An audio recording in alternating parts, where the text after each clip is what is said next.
Hi boys and girls, Dr. D here. We're going to continue with the Thanksgiving theme, two parts to it. You're going to listen to a story told by a Native American chief about the rabbit. And we're going to make Thanksgiving placemats using paper weaving. There's two parts to our lesson today. The first part has to do with this wonderful story told by an Indian chief regarding the rabbit and why he has a short tail. And when you listen to this video, notice also that he is using words from his native tongue, and he is also is being accompanied in the background by an Indian flute.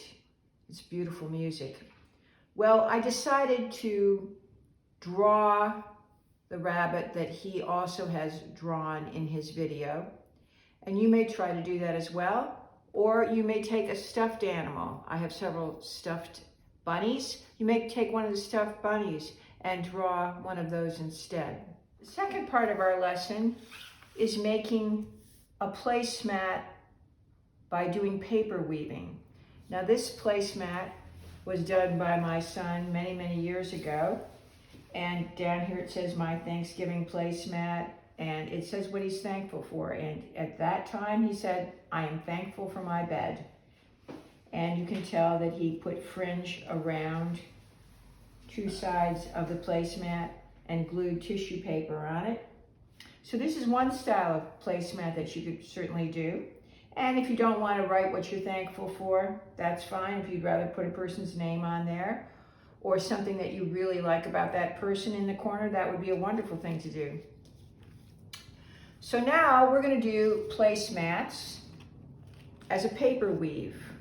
Now I used regular copy paper, and because I don't have construction paper at home, I used some old wrapping paper.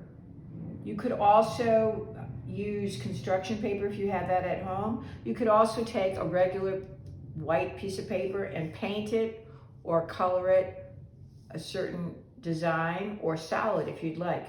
So we're going to do this together now. Here's my finished one.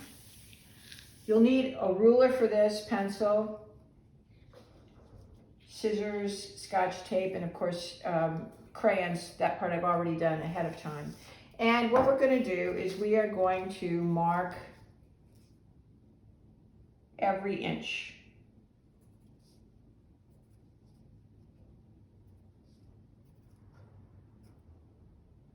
All right, and then we're going to draw lines from that mark.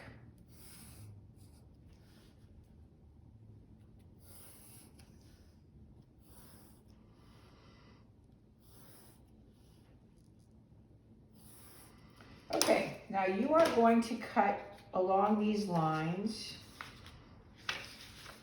but do not cut all the way to the end. So save about that much room.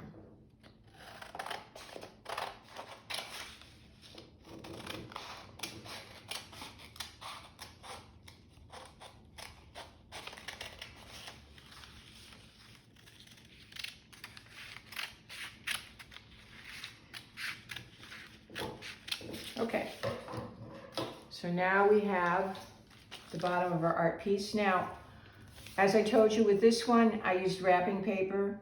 I could have used construction paper if I had it. I could have colored or designed some white paper.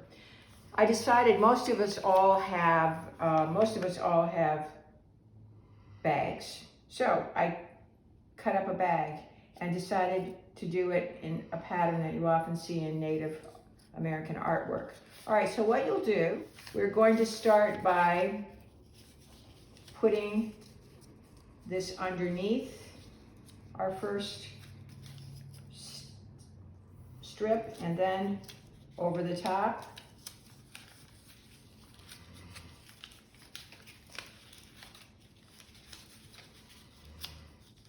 Underneath.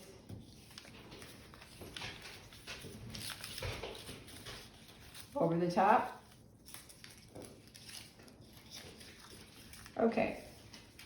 So now I find that it's better if I fasten it with a little tape.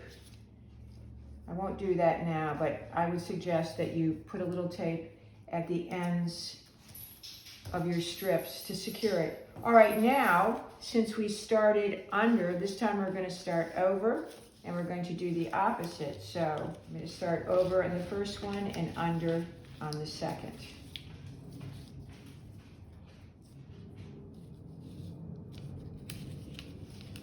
Then over and under. All right, I think that you understand how to do this now. And you could add 2 more strips if you wanted to, depending on the size. And when you come to the end, tape it in place. All right, boys and girls, you could use this as a placemat.